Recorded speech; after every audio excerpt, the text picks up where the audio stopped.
મારા દીકરા વચ્ચે ઝઘડા થાય ને એ મને જરાય પસંદ નથી.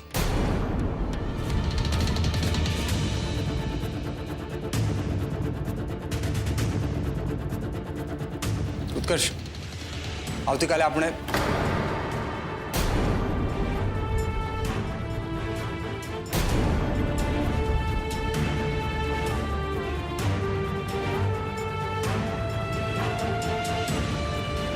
હશે બેટા, તું તારું પ્રતિક્રમણ પતાવીને ઉત્કર્ષને જરૂરથી મળજે. મળવું મોટી વાત નથી મમ્મી, પણ ઉત્કર્ષે પણ મળવું પડશે ને, એ પણ મનથી.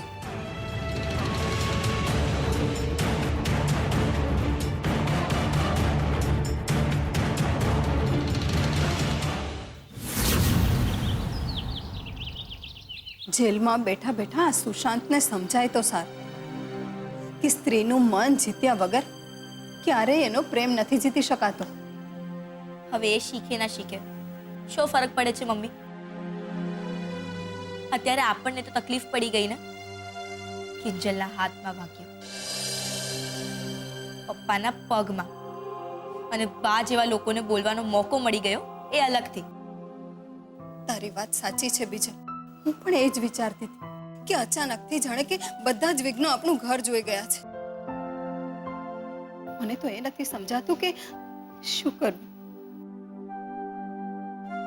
વિઘ્નહર્તાને પ્રાર્થના. તું ભૂલી ગઈ મમ્મી?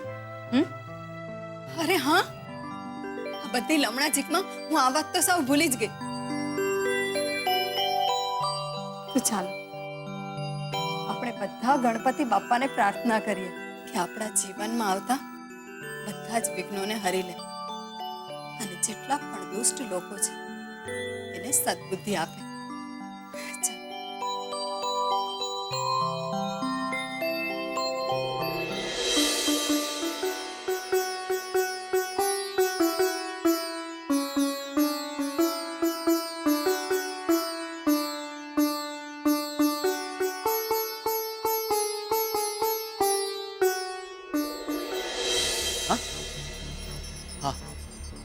હા હા હા, પાક્કું. રાहुलिया, હા ए राहुलिया, હા, સરસ. ए पारकी पंचायत. એક મિનિટ. હા, ઓકે. શું છે પપ્પા? આ જબરદસ્ત જેકપોટની વાત ચાલતી હતી ને તમે વચ્ચે ટપકી પડ્યા. જેકપોટ કોણે તને લાગ્યો? અરે કેટલાનો લાગ્યો? 1000 લાખ કે પછી લાગ્યો છે ને તો લાવ લાવ લાવ લાવ પૈસા લાવ. અરે શું પૈસા લાવ પૈસા લાવ પૈસા લાવ કરો છો? પપ્પા સૌથી પહેલા છે ને આ તમારા મોઢામાંથી પૈસા નામની લાટ ટપકાવવાનું બંધ કરો. અરે આ જેકપોટ બીજી જ વાતનો છે. એમ તો મારે શું? ઓ પપ્પા, જાઓ છો એને પેલા વાત તો સાંભળીને જાઓ. અરે પપ્પા, ખુશ્બુના જાસૂસ કામે લાગી ગયા છે. એમ? મંદિરે, બસ ડેપો, બજારે, બધે જ.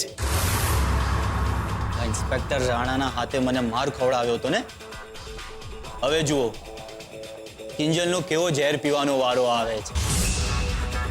તાપી નગરની ગલી ગલીએ વાત ફેલાશે પપ્પા. હમ તુમ એક કમરે में बंद हो ઓર चाबी खो जाए. શાબાશ, બોલી બોલી બાની ગરથુતી બોલી. એટલે પપ્પા તમારી કરતુંથી. હું દરવાજો ખોલું છું.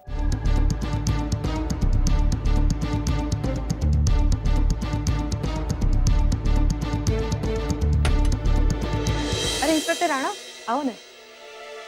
કિંજલબેન છે? કિંજલબેનનું સ્ટેટમેન્ટ લેવું હતું. હા હા, કિંજલ. હા, તને મળવા ઇન્સ્પેક્ટર રાણા આવ્યા છે. નીચે આવ. અરે રાણા સાહેબ, આવો આવો. ના ના, બેસો બેસો મોહનભાઈ, ઊભા થવાની જરૂર નથી. શું ખબર છે પેલા સુશાંતના? અરે બહુ જબરો છે. રીઢા ગુનેગાર પણ મારા મારની સામે હારી જાય. પણ અમેરિકન મોઢામાંથી મગનું નામ મરી ન પાડે ને એટલો મીંઢો છે.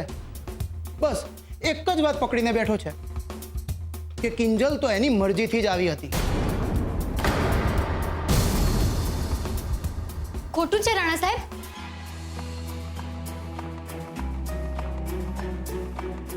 તમને ત્યાં હાજર પુરાવા પણ મળશે. પેલી દોરી જેનાથી મને બાંધી હતી ને પેલી લાકડી જે મેં સુશાંત પર ઉગામી હતી. હા, અને હા, કાચના ટુકડા પણ. હું જાણું છું કિંજલબેન, પણ આ બધી કાર્યવાહી કરતા પહેલા અમારે તમારું સ્ટેટમેન્ટ લેવું પડશે. એટલે આવો, બેસો.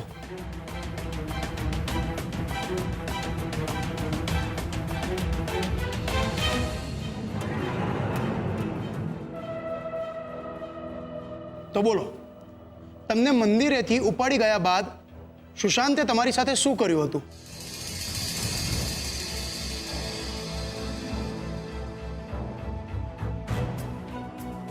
કિંજલ બેટા વિના સંકોચે બધું કહે છે. એમ સમજે કે અમે લોકો અહીંયા હાજર જ નથી.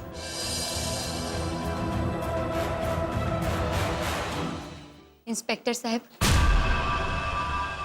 મને મંદિર પાસેથી ઉપાડી ગયા પછી મને ખબર જ ના પડી કે હું ક્યાં છું, કઈ જગ્યાએ છું. મારા મોઢા પર કપડું ઢાંક્યું હતું, મારા હાથ બાંધી દીધા હતા. મેં મારા બચાવ માટે બૂમો પાડવાની શરૂઆત કરી કે અચાનક કોઈ આવ્યું અને એણે મારા મોઢા પરનું કપડું હટાવી લીધું.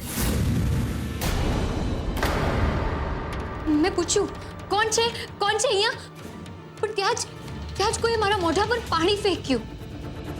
કોણ છે? કોણ કરી રહ્યું છે આ બધું? હા, ડરપોક, કાયર, હિંમત હોય તો મારી સામે આવીને બતાવ. પહેલા તો એણે મને સેન્ડવિચ ખવડાવવાની કોશિશ કરી, અને જ્યારે મેં એની વાતનો વિરોધ કર્યો તો એણે મને એક ન્યૂઝપેપરના કટિંગમાં મારું ભવિષ્ય બતાવ્યું. કાલના ન્યૂઝપેપરની હેડલાઇન્સ: પ્રણય ત્રિકોણે લીધી એક છોકરીની ઇજ્જત. ને તોય જ્યારે હું એના તાબે ના થઈ તો એણે મને બીજું કટિંગ બતાવ્યું, જેમાં લખ્યું હતું, દીકરીની કરતૂતને કારણે બાપે કરી આત્મહત્યા.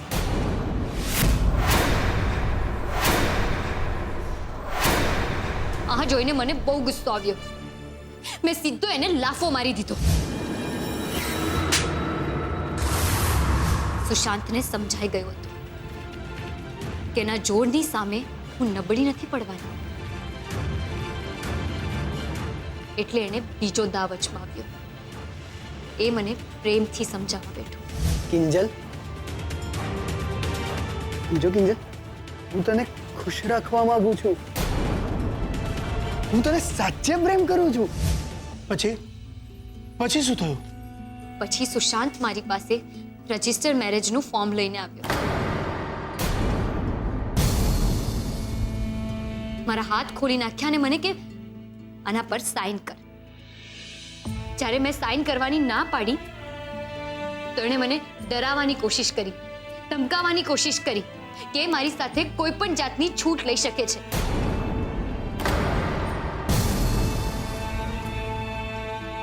અને એ લઈ પણ શકતો હતો, પણ એ તો મારા નસીબ. એવું કંઈ ના થયું. ને એવું કંઈ પણ થાય એ પહેલા મેં મારી જાતને સમજાવી કે જો કિંજલ, તારે અહીંયાથી બહાર નીકળવું છે તો બળથી નહીં, કળથી કામ લેવું પડશે. મેં જોયું કે સુશાંત જમી રહ્યો હતો અને એની બાજુમાં પડેલો હતો કેચઅપ. મને અચાનક યાદ આવ્યું કે હા, સુશાંતને બ્લડ ઇન્જરી ફોબિયા છે. પણ સુશાંતને કેચઅપ અને બ્લડ વચ્ચેનો તફાવત તો સમજાય જ ને. એટલો તો મૂર્ખો હતો નહીં. તો પછી શું કરવું? એ છટકબારી શોધવા માટે મારે થોડા સમયની જરૂર હતી. એટલે મેં સુશાંત પ્રત્યેનું વલણ થોડું નરમ કરી નાખ્યું. મને ભૂખ લાગી છે, મારે જમવું છે. આ ઘરમાં અઠવાડિયા સુધી હું ને તું શાંતિથી ખાઈ શકીએ એટલી વસ્તુઓ છે, એટલે તું પેટ ભરીને ખાજે, ટેન્શન ના લેતી. હું જમવાના બહાને એની સામે બેઠી. ને એવામાં જ મારું ધ્યાન ગયું કાચના ગ્લાસ.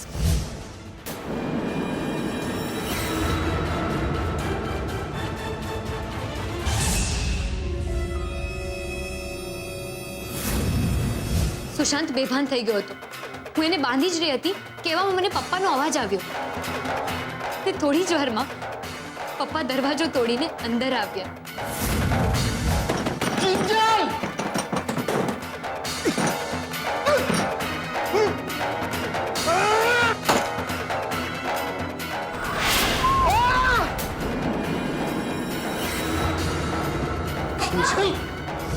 ને એટલામાં જ સુશાંત છૂટી ગયો. ખબર નહીં કેવી રીતે, અને એ અમારી પાછળ આવ્યો અને એને પપ્પાને લાત મારી.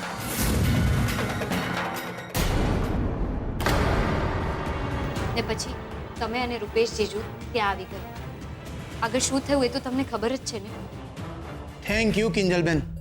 આ બધી માહિતી ઉપરથી તમને સુશાંતના મોઢેથી સત્ય બોલાવવું બહુ સહેલું થઈ જશે.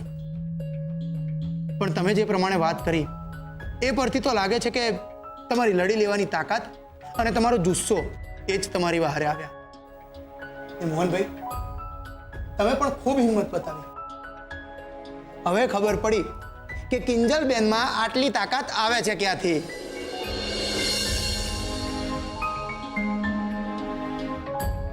હજુ તમારે એકવાર પોલીસ સ્ટેશન આવવું પડશે. અરે રાણા સાહેબ, હવે ક્યાં આવવા જવા પર પાબંદી છે? પણ તમારા ઉપર તો છે ને. આ પગનો પાટો જોતા 1 મહિનો પાક્કો લાગે છે. અરે મીરા, સાહેબ માટે ચા કોફી કંઈ? હા ના મોહનભાઈ, અત્યારે નહીં. અત્યારે હું ડ્યુટી ઉપર છું. પણ જે દિવસે તમારો પાટો ખુલશે ને એ દિવસે દુકાન આવીને ચા ચોક્કસથી પીશ. ભલે. અત્યારે હું રજા લઉં. ચાલો.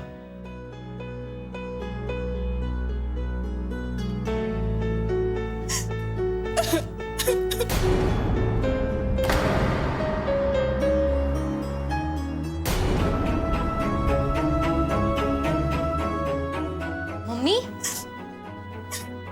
મમ્મી શું થયું? મમ્મી તું આમ રડ નહીં. રડું નહીં તો શું કરું? મારી દીકરી બિચારી કેટલું સહન કરીને આવી છે. એ નરાધમને તો ફાંસીના માચડે લટકાવી દેવો જોઈએ. મમ્મી, ઇન્સ્પેક્ટર રાણાને એમનું કામ કરવા દે ને. અને તું એકદમ શાંત થઈ જા. ને જો, આપણે બહુ બધા કામ કરવાના છે. અરે ગણપતિ બાપ્પા આવી રહ્યા છે. અને ગુલાબે તો દુકાનમાં બધી તૈયારીઓ કરી નાખી છે. અને મમ્મી, તારે લાડવા નથી બનાવવાના? હા, બનાવવાના છે ને. હા સેજલ, બીજલ, તમે લોકો પૂજાપો, હાર, ફૂલ એ બધું તૈયાર કરી દેજો. એ જવાબદારી તમારા બંનેની. અને હા સેજલ, રૂપેશ કુમારના ઘરે ફોન કરીને કહી દેજે કે બાપ્પાના દર્શન કરવા આવે. હા મમ્મી, તું એ બધાની ચિંતા ના કરીશ. હું હમણાં મિચ્છામી દુક્કડમ કહેવા માટે ઘરે જ જાઉં છું, તો કેતી આવીશ. બીજલ, તું ફુલહાર લેતી આવજે. હું ચંદન અને પૂજાપો લેતી આવીશ. અને હું મમ્મીને લાડવા બનાવવામાં મદદ કરીશ. આ હાથે અરે બાપરે, એ તો હું ભૂલી જ ગઈ. Mummy mummy mummy. કિંજલને હવે કેમ છે? અને રૂપેશ કહેતો હતો કે મોહનભાઈને પણ પગમાં ફ્રેક્ચર થયું છે. હા મમ્મીજી, પપ્પાને કમસે કમ મહિનો આરામ કરવું પડે એમ છે. અને કિંજલને પણ હાથમાં વાગ્યું છે. અત્યારે તો ઇન્સ્પેક્ટર રાણા સાથે બધી વાત કરતી હતી, સ્ટેટમેન્ટ પણ આપ્યું. આ બધામાં ગણપતિ બાપ્પાની બધી જ તૈયારી મારા ભાગે આવી છે. ઓહો, શું વાત છે! એટલે ઘરે ગણપતિ આવવાના છે એમ?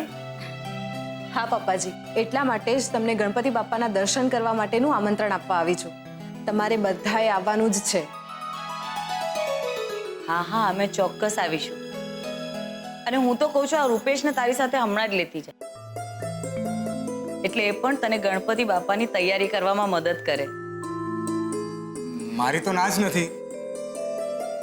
ચાલો મેડમ, એટ યોર સર્વિસ. ને આ ઉત્કર્ષને પણ લેતી જા. નાના આંટી મારે થોડું કામ છે. કામ વામ કઈ નહીં હં. જવાનું છે એટલે જવાનું જ છે. એ બહાને મોહનભાઈના ખબર પણ પૂછતા આવાય અને સાથે સાથે મિચ્છામી દુકડમ પણ કરતા આવજો. સારું ચાલો.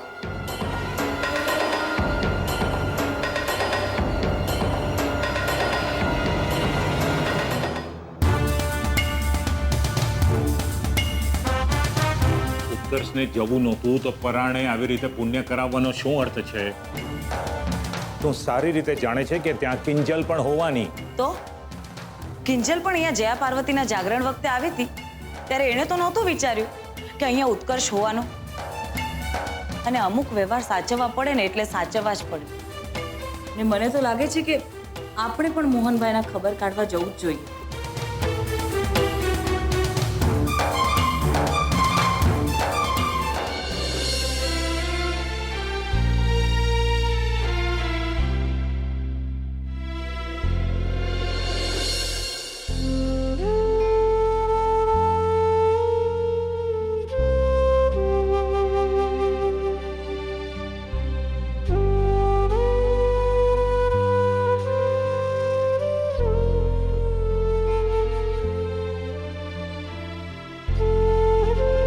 પપ્પા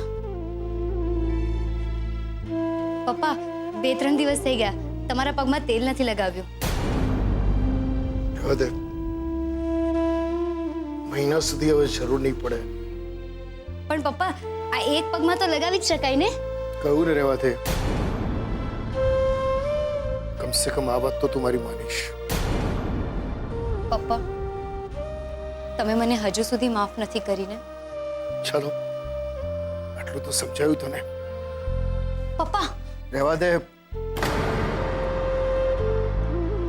હું મારી જાતને સંભાળી લઈશ. થોડી તકલીફ થશે પણ બધું ઠીક થઈ જશે. પપ્પા લાસ્ટ ચાન્સ આપો ને પ્લીઝ.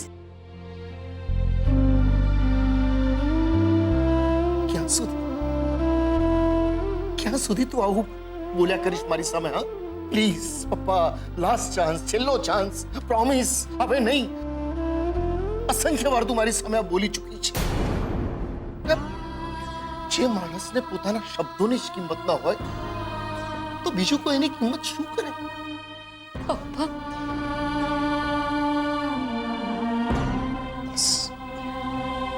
રહેવા તે કહું ને. તું નાની નથી રહી કિંજલ. બા હંમેશા સાચું કહેતા હતા તારા વિશે. હૃદય પર પથ્થર મૂકીને કહેવું પડે છે. ક્યાં સુધી તું તારી આ મનમાની કર્યા કરીશ? હા કહીશ મને તું? જામનગરને બદલે તાપીનગર શું કામ ગયા તમે? પપ્પા મને થયું કે બસ હવે બહુ થયું. ને પપ્પા તમે જ શીખ્યું છે ને કે અન્યાયની સામે લડવું, ડરનો સામનો કરવો શીખ્યું છે ને તમે? હા મારી આટલી વાત તો તને યાદ રહી?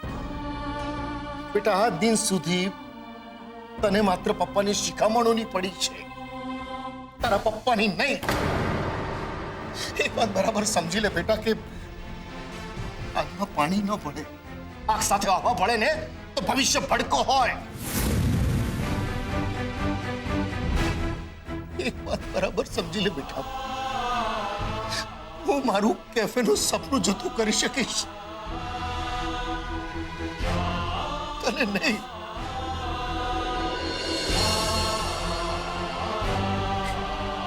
આઈ એમ સોરી પપ્પા, આઈ એમ સોરી.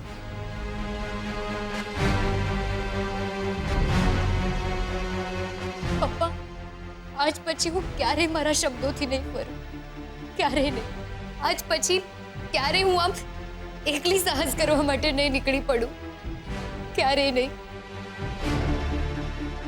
પહેલા તમને જણાવીશ, તમે હા કહેશો ને તો જ, નહીં તો નહીં.